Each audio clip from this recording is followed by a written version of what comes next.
Hello everyone, my name is Sarah. Welcome back to my channel. Like many people on this platform and across platforms actually, I've been thinking a lot about how I buy stuff and how I use the stuff that I buy. And specifically for this channel, I have been thinking about how I purchase books or how I have purchased books in the past. And so I did what every person would do, and I made a spreadsheet containing my entire book collection that is color-coded, right? So books marked in red are unread, books marked in green are read, books marked in yellow have been read multiple times, and books marked in blue I have specific reading plans for videos for. And I calculated that I currently own 390 unread books. And I was completely horrified by this number. I was vaguely aware that it was bad, but I was pretty damn sure I was sitting at around half and half read versus unread books. And I know now that I very much do not. I own 674 books. And if you take away the 390 that are unread, you are not left with too many read books. And I don't want this, right? Like, this is a number I'm uncomfortable with. This represents purchasing behaviors I am uncomfortable with and purchasing behaviors that I no longer wish to continue. So, what are we going to do about this? I think before we can take any action in life, we need to define what our concrete goals are. So, for this video series, which I will be calling Taming my TBR, so getting my TBR down to a more acceptable number. For this first year of Taming my TBR, I have two main goals. The first one is that at the end of this year, at the end of 2025, I want to own 300 or fewer unread books. This means that I have to read at least 90 books off of my physical TBR, assuming I don't repurchase anything. Or I have to unhaul unread books, but that is something I typically don't do and don't feel super comfortable doing. And the second big goal is I want to fundamentally shift how I approach book buying in the first place. Because I do not want to solve the situation, only to end up in the situation again years down the line. So, how am I planning to go about this? I'm so glad you asked. This is the first in a series of many themed vlogs, many of which have already been planned and I'm really excited to film, where I will pick books off of my shelves and read them. I don't really have a set number in mind as of right now, how many books I want to get through per vlog. I guess I will just kind of go by feeling and how much footage I have. And the second thing I'm doing is I'm implementing a rule for my book buying. So, for every 3 books I read off of my physical TBR, I earn 1 credit. This credit entitles me to purchasing 1 new book. So I'm using a 3 out, 1 in system. I will adjust this throughout the year. For example, if I notice that I'm not making as much progress as I would like to be, I can up this to 4 out, 1 in, 5 out, 1 in, or a complete book buying ban. Now, I really hope that by the end of this year, my perspective on purchasing books will have undergone the shift I would like to see. The shift that I want to see is that when I learn about a new book that sounds really good, I no longer just purchase the damn thing. I will look to my shelves first. I will look to my shelves to see if I have something in that genre with that vibe, etc. So the big goal of this entire challenge is looking to my shelves first. That was my little introduction of Taming my TBR. Today, in the very first episode, I will be reading some of the oldest books off of my TBR. I have not gone through these shelves yet, so I don't know what we're working with exactly, but future me will show you some of our candidates and then we will see what I actually end up reading.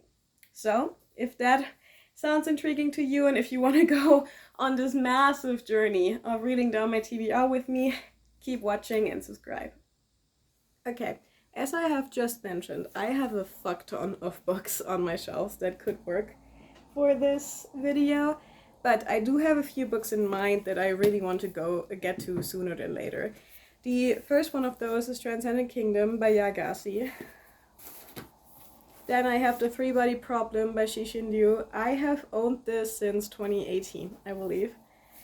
Then we have Walk on Earth a Stranger by Ray Carson. I got this for Christmas 2015. I have owned this for very close to a decade, and it's time I finally get to this.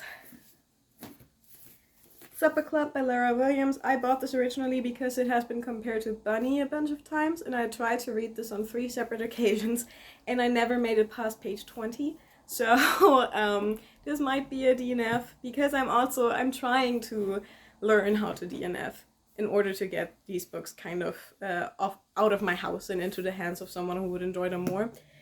But yeah, I have owned this since 2019, I believe. Then I have On the Road by Jack Kerouac. I have owned this. I think I might have gotten this for the same Christmas that I got Walk on Earth a Stranger at. I'm not 100% sure, but I believe this was a present for some Christmas when I was a teenager. So I've owned this for anywhere between 6 to 10 years. And then we have Six Crimson Cranes by Elizabeth Lim. I know exactly when I got this. My boyfriend bought this for me very kindly when we were at the bookshop a few years ago. I got this in May 2022. In May 2022. So this is another good candidate. Of course, I can't make any promises that I would get to exactly these books, because like I said, I have so many books to choose from that all work for this video. So yeah, I will pick out my first book, and I will let you know when I have a reading update. Okay, y'all, I have my first reading update for you for this vlog, and it's actually not a DNF. Yay! So happy for us. I am 70% of the way through Walk on Earth a Stranger by Ray Carson. I'm doing this on audio because the audiobooks for the entire series are on Everend, and I think it is, as an audiobook, really enjoyable. I got this whenever it came out. I think, yeah, this originally came out in 2015, so I must have gotten this for Christmas that year. So I've owned this since Christmas 2015, and I'm making this video in January of 2025. So 9 years. This book has been on my shelves for 9 years. And you know, I'm not mad at it. I think this aged a lot better than a lot of its contemporaries. In terms of YA from the mid-2010s, there are a few things in there that are really kind of, unfortunate. This is basically about a girl named Lee, and she can sense gold. This takes place during the gold rush, so in the 19th century, mid-19th century maybe. Wait, no, there's actually, I think there is like a date at the beginning of this. Please hold. Yeah, this takes place in 1849. And she has this gold sense, and because of this, a tragedy happens to her, and she is forced to flee her hometown, disguising herself as a boy, to go to California, where there is still gold. This is a really interesting premise, because we don't see this time period a lot in YA fiction, especially not in YA fiction from this time. But, you know, it also does have its pitfalls. This entire book so far, I'm 70% of the way through, like I said, has just been travel, which is kind of understandable, but the problem with that is that they will travel, and then there'll be some sort of obstacle or problem, and they overcome it within the same chapter or within 2 chapters. And because this loop of action is so repetitive, there is no sense of any stakes in this. It never feels like Leah is in any real danger. And so it's like kind of really difficult to care all of that much. I also think that the author was kind of in a tough spot when she chose the time period for this book, because the main character of this is a white girl. But the book really wants us to know that she doesn't hate enslaved people or formerly enslaved people, because there are already free states at this time. And nor does she hate Native Americans.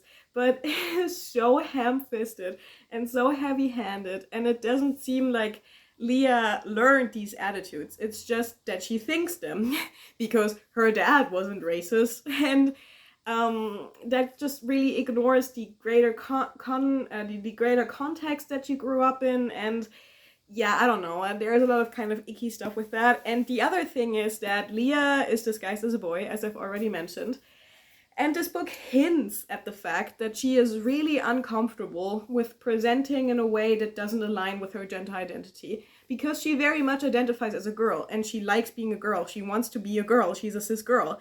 And this book has some sort of conversation about the fact that presenting as a boy for months on end makes her unhappy. But again, we never really get into the nitty gritty of that. There is never a larger conversation around that, and I think that's such a missed opportunity. So yeah, I'm not mad I'm reading this. I think the audiobook passes the time. I think it's kind of funny how the voice actor will have a Georgia accent for some of Leah's lines, but not for other ones. But I don't really care about that. But overall, this is fine. I will most likely not be keeping this copy after finishing this book, because all of the books are on Everend. Even if I decide to continue after I have done with this, I will do so on audiobook. So yeah, I will talk to you once I'm done with this. Can't take much more. Can't take much longer now.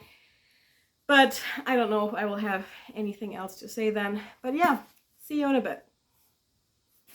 Hello again. It has been a couple of days since I last spoke to you, and I finished Walk on with a Stranger by Ray Carson, and I'm very happy to report that I ended up enjoying this quite a bit. I settled on 3.5 stars. I am very pleased to tell you that some of the things that I was worried about in my first update for this book do get resolved or do get addressed. Hazel does have an on-page conversation with a character of color in this, where she is directly confronted with her incredibly privileged position in the society, and where she has to think about her own behavior, and she apologizes to this person and she accepts what she's being told without like arguing really, and I appreciated that so much. Do I think Hazel came around a little bit too quickly? Yeah, of course I do. But I really appreciate that this conversation happened in here at all. Hazel also has another conversation in this book with a different character where they, in this kind of veiled and subtle way, talk about queerness and gender. And I thought that was really well done. So I really appreciated that those conversations were in here. And that's a huge plus for this book in my book. And this is a huge plus for this book in my opinion. Also, this wraps up so nicely that I genuinely don't know what the sequels to this are about. Besides like maybe kind of figuring out how the magic in this works a little bit more. But yeah, overall really enjoyable. I'm really glad I did the audiobook though, because what I mentioned in my first update, this very cyclical and repetitive narrative style persists throughout the entire thing. Basically, they're traveling the entire book, and a chapter will introduce a certain problem or some peril. This problem is then resolved within the next 1 to 2 chapters, and then a new problem is brought up. And there's never any room for the incredible boredom of grueling and constant physical labor that I would have really liked to see. But yeah, I guess because this is a narrative, there was like the certain pressure to like constantly have something happen. But I thought it was really repetitive and kind of irritating after a while. I actually shed a couple of tears at the end of this. So yeah, I can't complain. I really enjoyed this overall. 3.5 stars. I might listen to the sequels, because this is like enjoyable. It passes the time. And I am still curious about the world and the questions that weren't answered in book 1. I will not be keeping this copy though, because all of the books are on Everend, and if I ever want to read this again, I can just re-listen to it.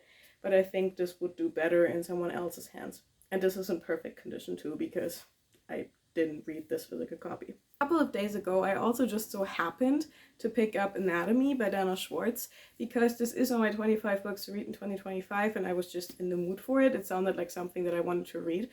And then I realized that this actually qualifies for this video, because I've owned this since early November 2022, so for more than 2 years. This takes place in 1817 in Edinburgh, and it follows Hazel. And Hazel is this high society girl, and she really wants to be a surgeon. At the time, surgery was of course not a field that women were allowed in, and surgery was also kind of not respected as a profession. It was seen as like the dirtier, messier cousin to medicine, right? So surgeons were basically seen as butchers of the human body. And so of course Hazel cannot become a surgeon, really. And it also follows Jack Cura, and he's a resurrection man, which means that he steals dead bodies and sells them to learning physicians and surgeons in like anatomy school. And he tries to help Hazel to get into anatomy college. And according to the back, there is a mystery in this in some way. However, I am halfway through, and that mystery has not started. There have been like vague hints at disappearances, but for now, those disappearances are explained with like a real reason in this book. So the reason why I have kind of mixed feelings about this is a couple of things. For one, I don't think the 1817 setting in this matters nearly as much as it should. In the sense that the characters, both Jack and Hazel, have really, really modern sensibilities. And for Hazel, it kind of makes sense because she is well read and she is well educated. However, there is no reference to her reading like feminist literature, which did very much exist in 1817. So there is really, I don't know, there is no reason for her to have these feelings besides wanting to be a surgeon. But in order to be a surgeon, she would have to have some sort of feminist sentiment to begin with. Does that make sense?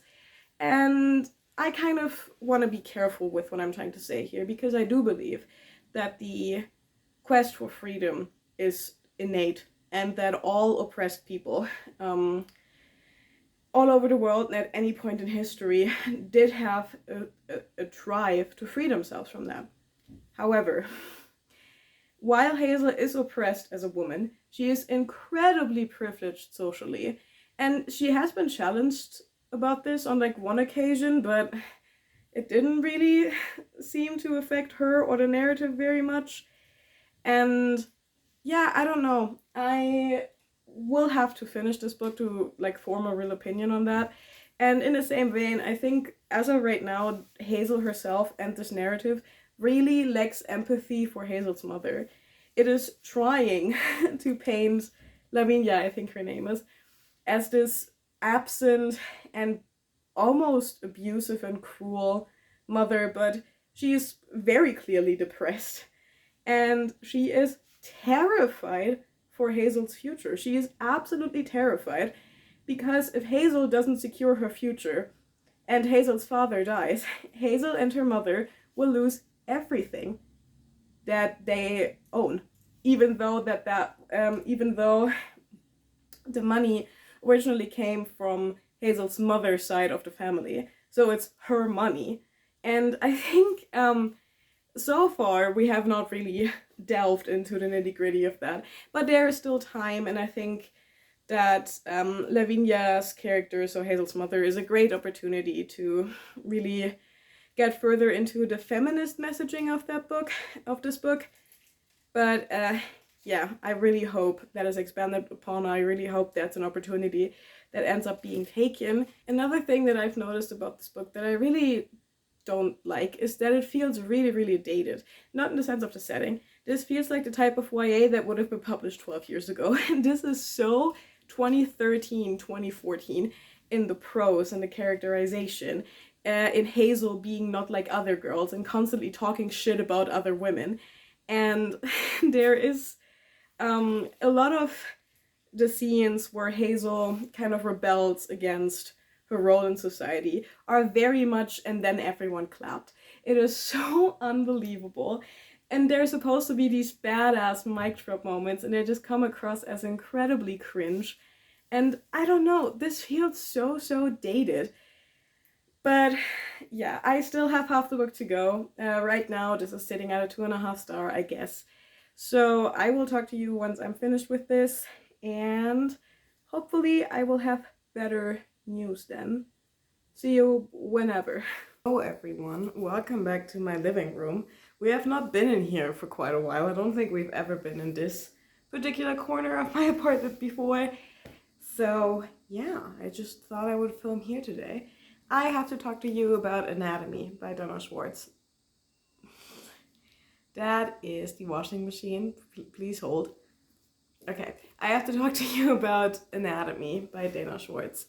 Right off the bat, I will say that in the last third, this book kind of redeemed itself for me, and I ended up settling on like a low 3-star. And, you know, I said basically everything non-spoilery that bothered me already in my first update.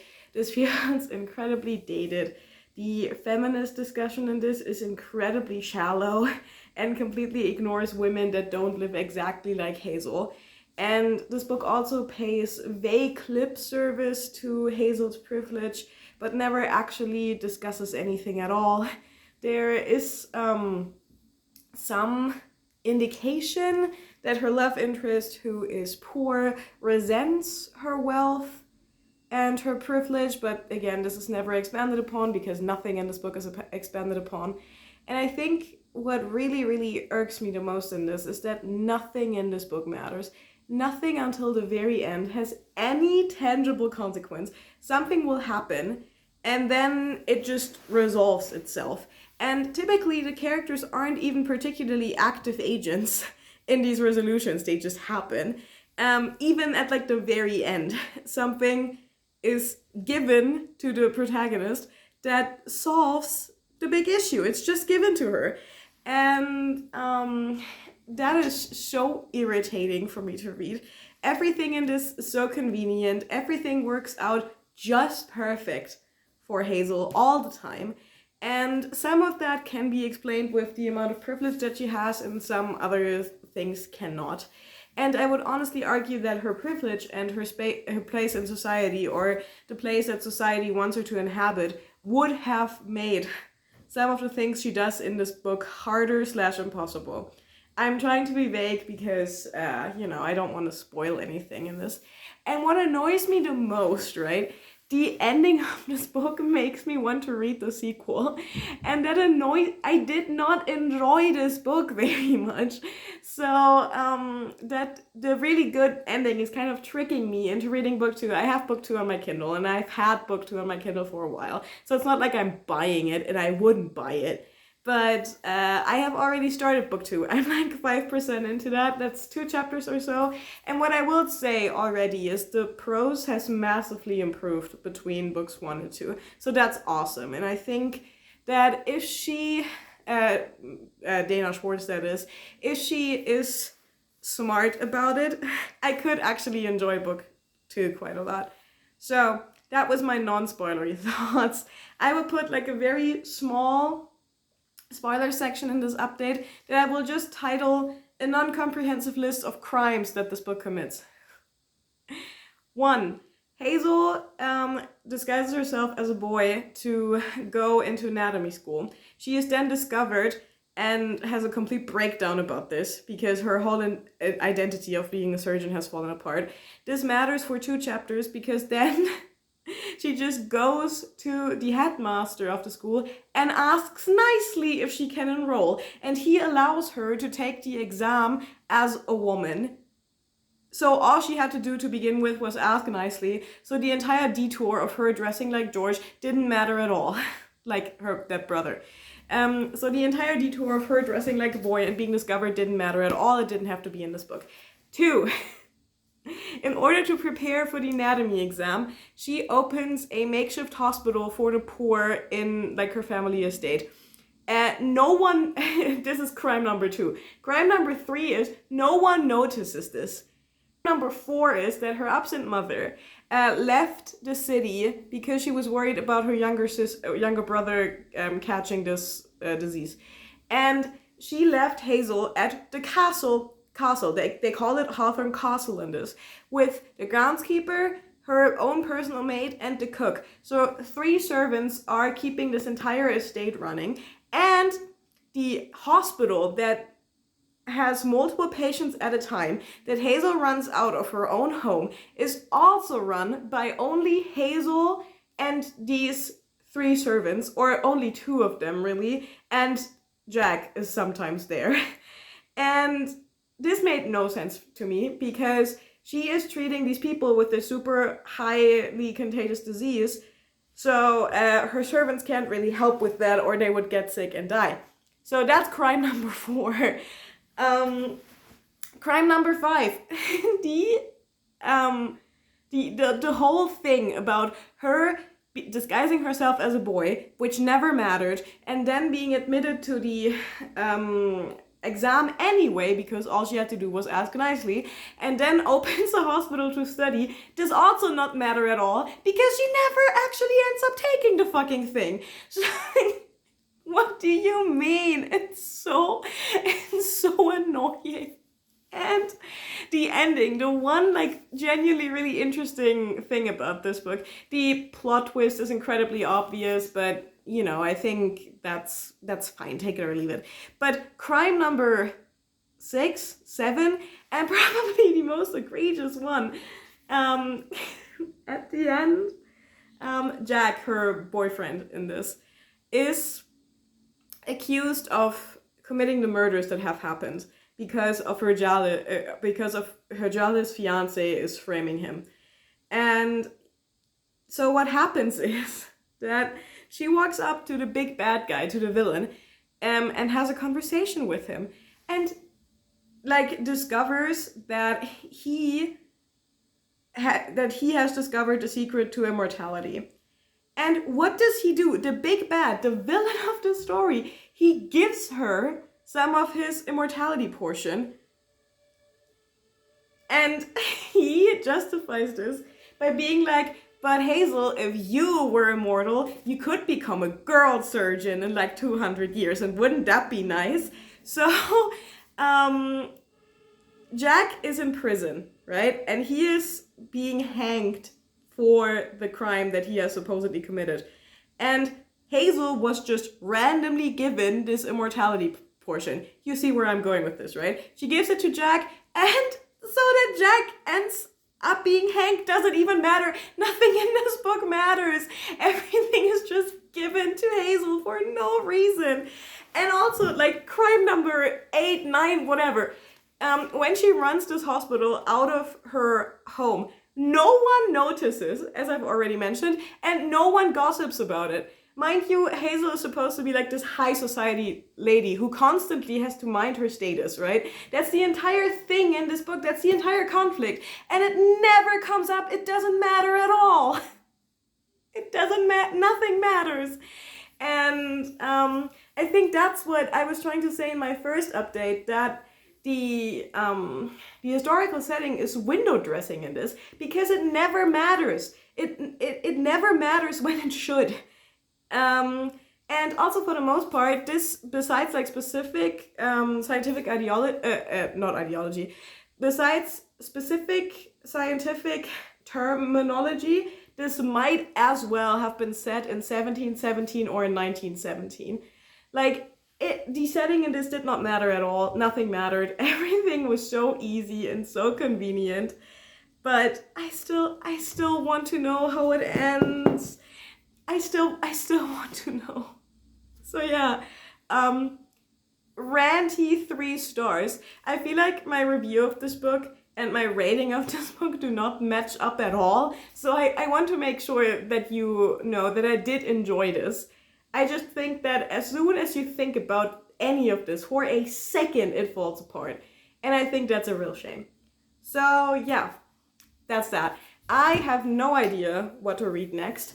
I think how many of my nonfiction books are unread is a really sore spot for me at the moment. So I think I might be picking something from that. But it's also final season for me. All of my finals are in 3 weeks. So I don't think I have the brain to be reading nonfiction. But once I have settled on something, you will be the first to know. See you then.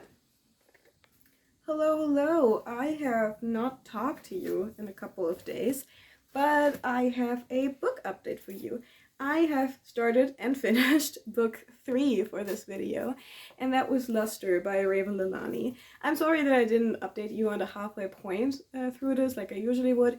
This is just a very introspective novel, very much in the character's head, very reflective, and there wasn't really much I could report on in terms of plot or anything. And my thoughts at the end of this book were pretty much the exact same as they were halfway through, so that wouldn't really have made sense. Right off the bat, I really enjoyed this. I gave this 4 stars, but I'm letting it marinate. There is a probability that this will go up to a 5 as we go further into the year, and I have more time to think about this. I really enjoyed this. This is about Edie, and Edie is 23, and she feels very lost in life. She works this dead-end job that she doesn't want. She has different aspirations. She's an artist, and she has struggled with art block for many years at this point, and she feels horribly insecure about her art. She's a painter, and she also draws. And she feels horribly insecure about her art and is very much standing in her own way because of this. And Edie also has a very traumatic past that we learn about throughout the course of this novel, but never really into too much detail. We know what happens to her, but we also get the sense that Edie herself is very emotionally detached from this, and she never really gets into all of those feelings that she has, which is, again, one of her biggest problems. And she has a habit of sleeping with older men. And she gets involved with Eric, and Eric is, I think, twice her age, around there. And he is married in an open marriage, and due to circumstance, Edie ends up meeting his wife and daughter, and it's about this very complicated relationship between all 4 of them, and this, I don't know, the attempt to kind of make it work, or the things that don't work. And it is also about how the men in Edie's life are kind of like window dressing, and what she needs is community, what she needs is other women in her life. And I think this is so beautifully explored. The one thing I will say that I didn't like about this book was the ending. Something happens in this at the end that I just thought was so, I don't know, I wouldn't say it felt out of place, because that's not true. It was in line with everything else in this book. It was in line with the tone of the book.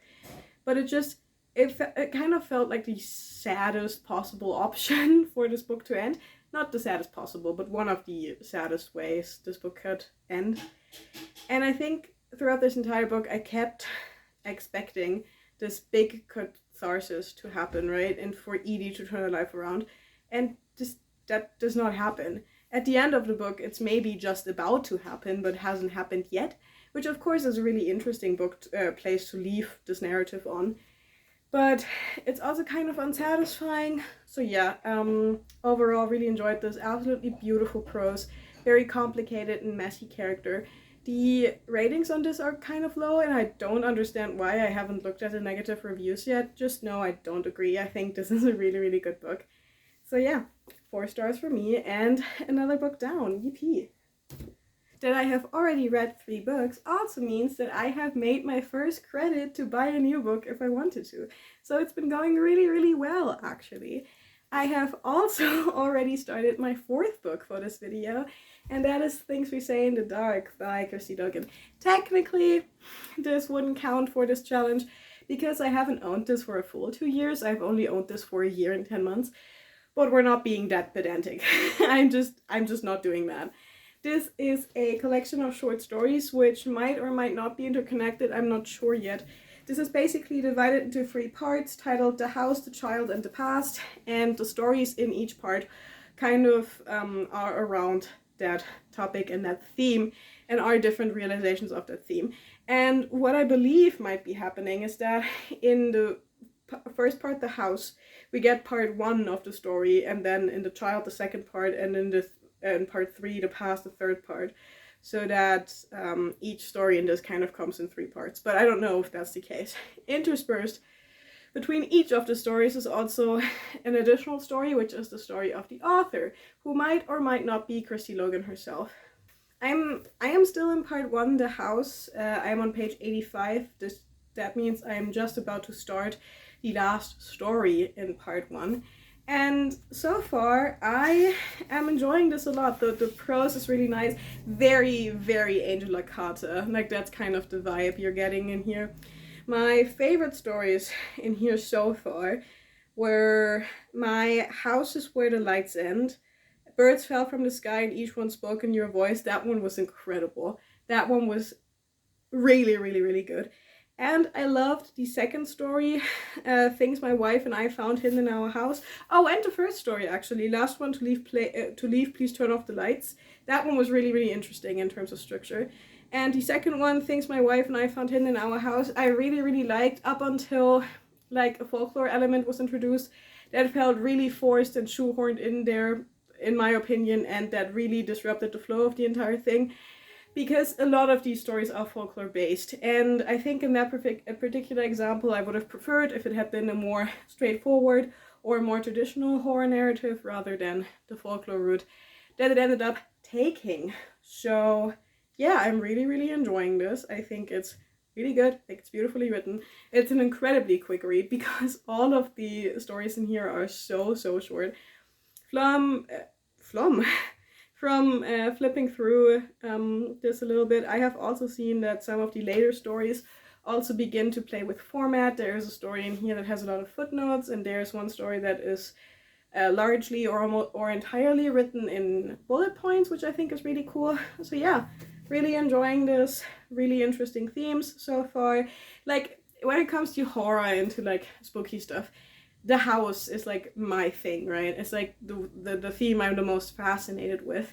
And I think coupling that with the child and the past is really, really intriguing to me. So yeah, I hope I will enjoy this as much the entire way through. And I also already know what I'm reading after this. So we're doing great. I think my first goal with this video, which was to learn to reappreciate what I already have and learn to reappreciate my collection, I'm doing really, really well on, because already I haven't really felt any drive to go out and buy a new book because I have every possible genre and every possible mood on my shelf already. So yeah, we're doing great in this video. This has been very successful for me, and I will talk to you when I have a reading update. See you then. Updates, people, updates. I have finished Things We Say in the Dark by Christy Logan. I did not rate this for now. I might rate this at some point later in the year when I've had more time to think about this and more time to form my opinions around this book as a collection. Because there are individual stories in here that I can definitely tell you what I thought about them, but I haven't made my mind up what I thought of the whole product. First, I have to tell you that what I thought was happening in here, that in each part we would get a sequel for sequels for the stories. That's not the case. These are all completely separate. Some of them are similar in form, but they're not necessarily supposed to be sequels, if that makes sense. There might be some character crossover between a couple of stories, but for the most part, these are completely self-contained. The only thing that is not self-contained is the story that is kind of in between all the other stories. So all the parts of this book that are like kind of written in cursive font, they make up an additional story throughout this entire book. And I think some of my criticisms arise because of this. I felt like because of this through-line narrative that this book does have, this reads like a novel much more than it reads like a short story collection. Because typically I would read like one short story at a time. But I read this entire book in 2 days? 3? And there are, like I said, a couple of reasons for that. All of the stories are very, very short, and there's that through-line narrative that like really keeps you going. But I think that is not necessarily to this book's detriment. I think that is intentional, and I think there is a point to that in the text. I don't think that Christy Logan just put that in there for no reason. So, yeah, not my preferred way to read short stories, but the way the text is intended to be read, if that makes sense. One thing I will say is I got so tired of the pregnancy stories, which is so silly of me to say because the second part is named The Child, so really what did I expect? But we already had pregnancy stories in part 1, and they just kind of they kept going through part 2, and I was very tired of them because all the pregnancy stories had the same theme. They were all kind of around pregnancy as body horror, which I think is interesting, but they would use the same metaphors and images in every single story. And there was a lot of things with food and pregnant people eating things that weren't food. And again, interesting the first 2 times. By the third or fourth time, I was kind of over it. Also, I will say the third part, The Past, does not have nearly as strong of a thematic through line as the first two. There is definitely themes that come up in every story in that part, like sexual violence and gendered violence in general, but it's a lot less rigid in structure than parts 1 and 2, which is neither a good thing or a bad thing. It's just a thing, and I thought that it was noticeable in comparison to parts 1 and 2. So yeah, I think overall this is a very, very strong collection. A few of the stories, specifically in part 2, have those very creepypasta-y, overly edgy twists that were just kind of annoying to me to read. But a few of the other stories were incredibly strong. So my favorites in this collection were the very first one, which is Last One to Leave, Please Turn Off the Lights. Things my wife and I found hidden in the house I thought was great until an element was introduced to it towards the end. My House is Where the Lights End is great. Birds Fell from the Sky and Each One Spoke in Your Voice is probably my favorite, my second favorite in the whole thing. See, this is exactly what I mean. I'm looking at like the stories in part 2, and I don't remember many of these, and I just read this. But I think what I really liked in that one was We Can Make Something Grow Between Mushrooms and the Snow. I like that one. That one was a little strange, and it was also about houses. And that's kind of what I mean. Parts 1 and 2 are really in conversation with each other, and they really, they just really work really well together. They flow really nicely. And I think part 3 is a little bit, what's the word? It isn't quite as smooth. The transition isn't quite as smooth from part 2 to 3. The Only Time I Think of You is All the Time in part 2 I also liked. Yeah, I did like that one. And then in part 3, we had a few ones that I really liked. We had, I think, Sleep Long, Sleep Tight. That's page 185. Let me check if that's the correct one. Yeah, so in part 3, I really, really liked Sleep Long, Sleep Tight is the best to wake up late. That one was kind of written like a questionnaire, so it had like a really interesting different structure in it. I really wish there would have been more playing around with form in this collection. There's only really 2 stories that do that, and I love to see that always, so I think that would have been really cool. The only thing I can tell you is Why was also really good, but that's technically from part 2. And then my favorite story in the entire collection was Watch the Wall, My Darling, While the Gentlemen Go By. This is the closing story in the entire thing, and it's incredibly strong, but incredibly disturbing. And I don't know, that really surprised me. I am sure that other stories in this collection could be very disturbing for other readers, because of course that's how that works. Like fear and horror are very personal emotions. But that last story was incredibly upsetting. It's 8 pages long, and it's really, really haunting, and has really stayed with me. And for that story alone, I want to highly recommend this book, because that last story is incredible, and I really, really liked it. So yeah, that was Things We Say in the Dark by Christy Logan, book number 4. And then last night, I just picked up this Sappho collection that I have. This is Stung by Love, Poems and Fragments. This is translated by Erin Puchigan. Yeah, and this is very, very short. This is the actual like fragment portion of this, where the actual poems are, is only like 90 pages, but it has like a 37-page introduction. So what is like 120 pages or something? It doesn't matter. So yeah, I just read the entire thing. I again didn't rate this. I don't rate poetry in general. I do sometimes, but overwhelmingly I do not. And I think especially with ancient poetry, like I don't know, I wouldn't know how to rate it out of 5. Do you mind? Gentlemen, it's okay. Okay, so my cat is an agent of chaos as per usual. So yeah, I did enjoy this. I think the poetry is beautiful. I actually really appreciated how long and thorough the introduction was, because the translator really goes into Sappho and like the cultural context in which she wrote and the incredible influence she had on ancient poetry. So all of that was really cool. I wish he would have gone more into detail as to why he chose the exact fragments that we find in here. But yeah, I really liked it.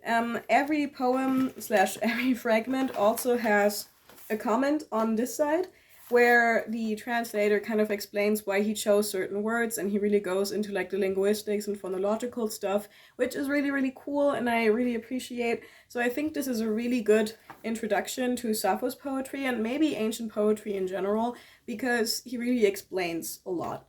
So yeah, that's another book down. I have owned this since, I believe, 2022. This was a birthday present when I turned 22, I want to say.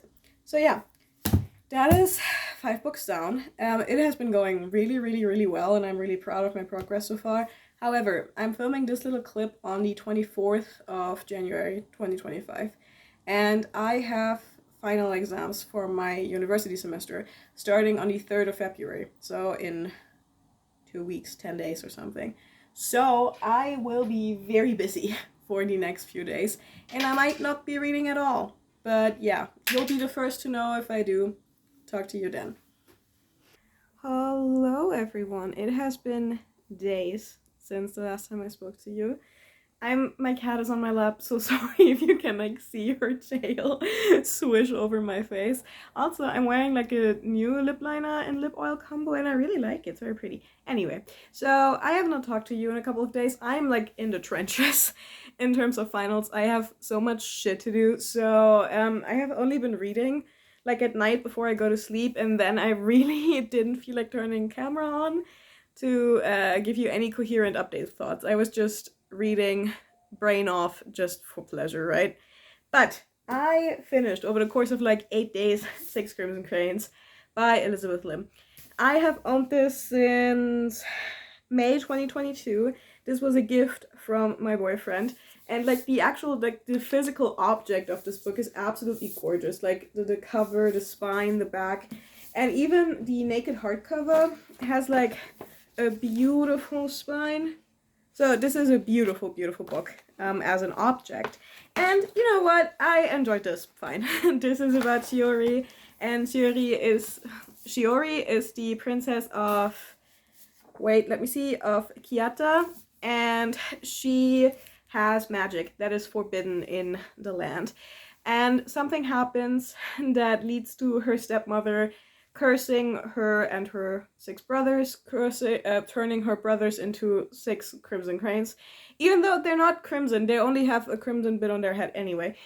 Turns her brother into cranes and forbids her from speaking. And then she is exiled to the far, far reaches of this kingdom. And she has to find her way back to the court and also break the curse that has turned her brothers into cranes and is banning her from sleeping. There's also speaking. There is also romance in here that I actually thought was really, really cute. So yeah, overall, this is just an enjoyable, magical YA fantasy. Do I think that I was too old to read this? Yeah, absolutely. I gave this 3 stars or a 3.5, something around there. This is a good book, but I'm just absolutely not the target audience for this anymore.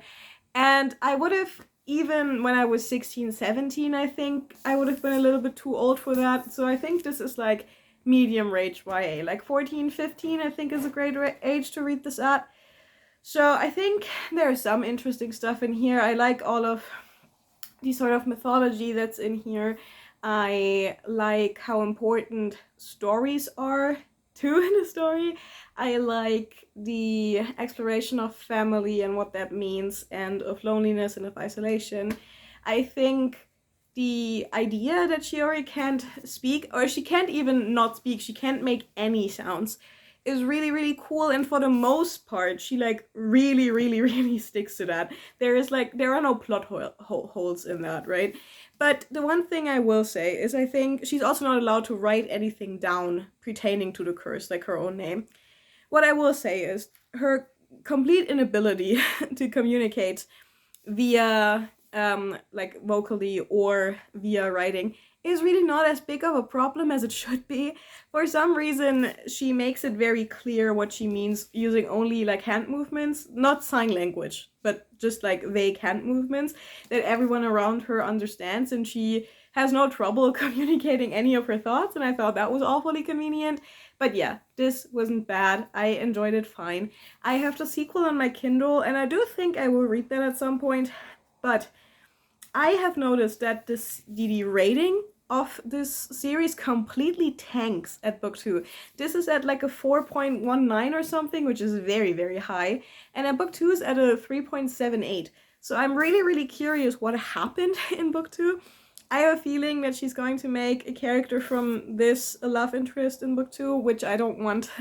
I like the romance in here as is, I don't need that, but yeah, I enjoyed this fine. I'm really glad I got it read. This is book number 6 for this vlog, so we're making progress.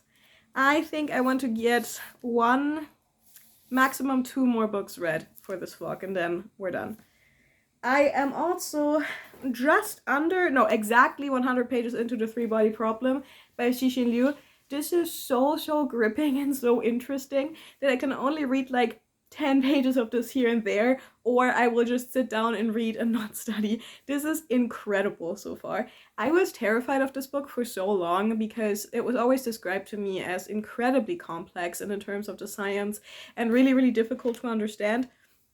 So far, I don't have this impression. Of course, I'm only 100 pages in and this is over 400 pages long, but so far I understand everything that's going on.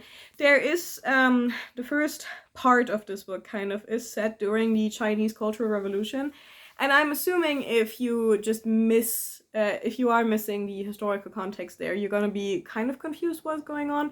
The translator's notes in this edition kind of help, but not really. But I know about the Cultural Revolution, so that wasn't really too big of a problem for me either. But yeah, I think this is really, really good. I don't know how to summarize this. So basically, we have a first part that is set in 1967, so in the middle of the Chinese Cultural Revolution. And Ji Wenyi witnesses the Red Guards beating her father to death, and her father is an astrophysicist. And 4 decades later, Beijing police asks nanotech engineer Wang Miao to infiltrate a secretive cabal of scientists because a lot of the scientists in this group are committing suicide. And Wang's investigation will lead him to a mysterious online game called Three-Body. And in this virtual world, there are 3 suns. And that is the three-body problem. That is the key to everything, the solution to everything. And that is a very confusing summary, but I promise you it's really not that confusing to read. I know that this is First Contact with Aliens somehow, but I'm not sure if it's in this first book or in the sequels. But yeah, I am enjoying this so much so far. I think the writing is kind of unusual if you're not used to it. The characters aren't super fleshed out, I don't think. They're likable in the sense that they have motivation that is understandable. They're not bad people or anything like that, but this is a very ideas-based book. And personally, that's what I like in my sci-fi. When I'm reading like hard sci-fi like this, I want like the ideas, I want the concepts, I want the philosophy, I want the science. When I'm reading more literary science, then I want the characters. Literary science fiction rather, then I want the characters. But yeah, really enjoying this so far. I really wish I could just sit down and read this, but I am in the middle of finals. I have 2 finals tomorrow. I have my phonetics final tomorrow and a vocabulary exercise final, and then next week I have a final in history about like 5th century BC Athens and around, you know, the Peloponnesian War and democracy and Pericles and all of that stuff. I have done that before in a seminar, so this isn't completely new information for me. But yeah, I have that final, and then after the 13th, I am finally free. Finally.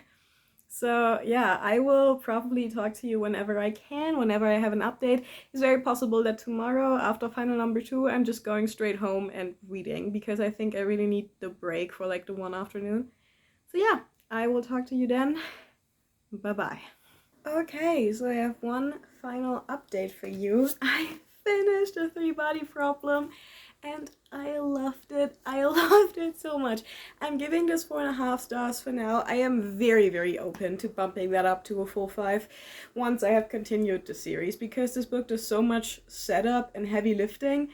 And I'm so excited to see how everything that this book kind of starts and puts into motion plays out in the rest of the series. I am so glad I have book 2, and I can just go into that right now. This is so good. This is so good. I think I don't want to tell you too much more about the plot of this, because I don't want to spoil it. This is such an experience, especially if you go into it kind of blind. So yeah, this is incredible. I think it's really interesting how people talk about this book, and I feel like people typically mention the difficulty of this book, both in terms of the scientific concepts, but also in terms of philosophical concepts and philosophical implication. And while this is true, what I think goes understated here is how fucking fun this is. This is genuinely so entertaining to read. Now, there is one like kind of info dumpy chapter towards the end of this book where a lot of the science did kind of go over my head, but I understood it well enough to know what was happening, kind of. So I understood what the author was trying to tell me, and I understood what it meant, but it was a head scratcher for a while. But yeah, this was so good.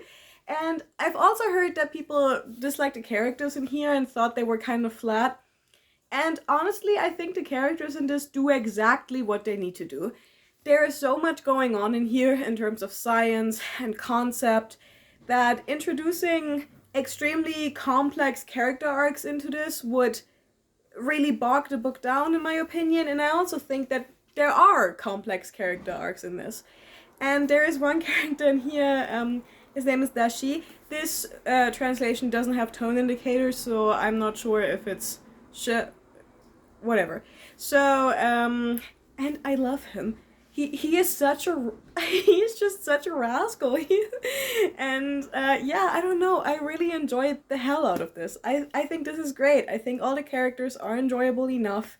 The plot is so good that the characters don't matter. So yeah, great book. I'm so excited that this video finally pushed me to get this read. I have also started Transcendent Kingdom. I'm on page 70 something? Yeah, 73. This is really good. The writing is really nice, but I don't think I'm in the mood for this right now. I feel like this is going to be very, very heavy and very, very sad. Also, the month is over, so I'm just deciding to cut the vlog here. So, let's do a recap. Let me put these in the order that I read them in. The first book I read in this video, I think, was Anatomy by Dana Schwartz. I did not enjoy this very much, and I gave it 2 stars. Overly convenient, inconsistent in terms of what the main character could or could not do, or was allowed to do or was not allowed to do. Really, really strong ending. Really, really strong ending. And I'm gonna read the sequel because the ending of this was great. Welcome to the Stranger by Ray Carson. I owned this for a decade. I'm really glad I finally got around to reading it. This was a lot better than I had feared it would be. The audiobook was great. The one thing I will kind of say about this, again, this has a lot of conveniences, and this is very, very repetitive to read because this is basically entirely a journey book. And what happens is the characters are on the journey, something goes wrong, they fix it, the journey continues, and that's all this book is. I will probably be listening to the sequels to this as well because they are on Everend, and I really am interested to see more of the world building and more of the magic system. Then I read Luster by Raven Leilani, I think. This was beautifully written, really, really interesting. Not sure I'm happy with the ending, but overall a great experience. I don't really understand why this was poorly received upon release. Really, really good. Kind of vignette style, very internal, quick read as well. But yeah, really good. Then I read Things We Say in the Dark by Christy Logan. This is a short story collection, and this was overall really, really, really good. I think I did not have the ideal experience I could have had with this because I read it like a novel. I just read the whole thing in like 3 sittings maybe, and I think I should have taken my time with this more because, especially in the second part, the child, some of the stories have really bled together in my memory, and she really likes certain metaphors that keep coming up again and again, but overall this was incredibly strong. I think about the closing story in this collection, which is called Watch a Wall, My Darling, While the Gentlemen Go By. Every day I read it to a friend. It's only 6 pages long. It's incredible. Really, really disturbing, really upsetting, but incredible story regardless. So yeah, really, really strong collection overall. Would definitely recommend. Look up trigger warnings before. And then I think I read Stung by Love first. This is a Sappho collection with a really, really long introduction by the translator, who is, let me check that, Aaron Puchigan. And then we just have the poetry. I don't really know how to review this. The poems are great. I think the translation is great, and I really like how transparent his introduction is in talking about why he chose the poems that he chose. And next to each poem, there is like a page of commentary where he explains cultural and historical and mythical references, which was incredibly helpful. But again, I shouldn't have just treated this like a book you read cover to cover. I should have dipped in and out of this. But I'm really glad I read it, and this was a gift from a friend, so I'm really happy I got around to it. Then I read Six Crimson Cranes by Elizabeth Lim. This was accidentally very YA heavy. I didn't really mean to do that. This was, again, a present from my boyfriend in 2021, so 3.5 years, and I have finally read this. No, 2022, never mind. It was almost 3 years anyway, but still.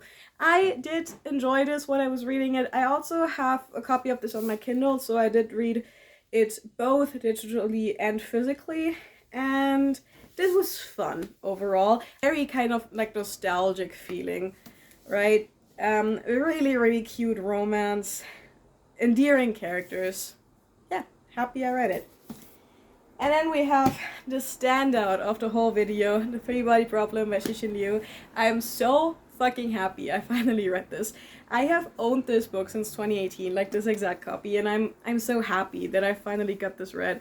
I'm so proud of myself for kind of getting over that weird fear of it I had, because this is really not that difficult to understand, I don't think.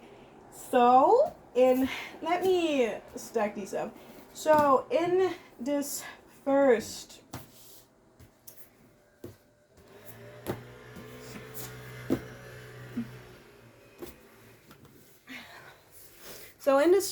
episode of Taming My TBR, we have read 7 books, which puts us at 363 total unread books. So this is great progress. This also means I have made 2 credits to buy a new book, so I could buy 2 new books. And I will be purchasing Sunrise on the Reaping in March, end of March. So one of those credits is already kind of planned. But I'm really happy with how this went overall. This was a fun video to film. I got a lot of very different books read, and I do tend to read the same like 3 genres. So it's really cool that this kind of pushed me out of my comfort zone and made me read very diversely in terms of genre. And I'm really happy I'm finally tackling this. I'm really happy I'm getting through my books. And what I've noticed just from doing this first episode, that I am way less likely. This took me about a month. I think I should mention that. Today is the 2nd of March, and I started filming this in late January, I believe, or early February. So this took me about a month. And already my mindset has shifted away massively from impulse purchasing books. Because if I see a book I really like the vibes of, I can just go to my shelf and see if I have those vibes already. And I think it's really good that this has already kind of worked for me. A very successful first episode. I hope you enjoyed it as much as I did, and I will see you in my next video. Bye bye!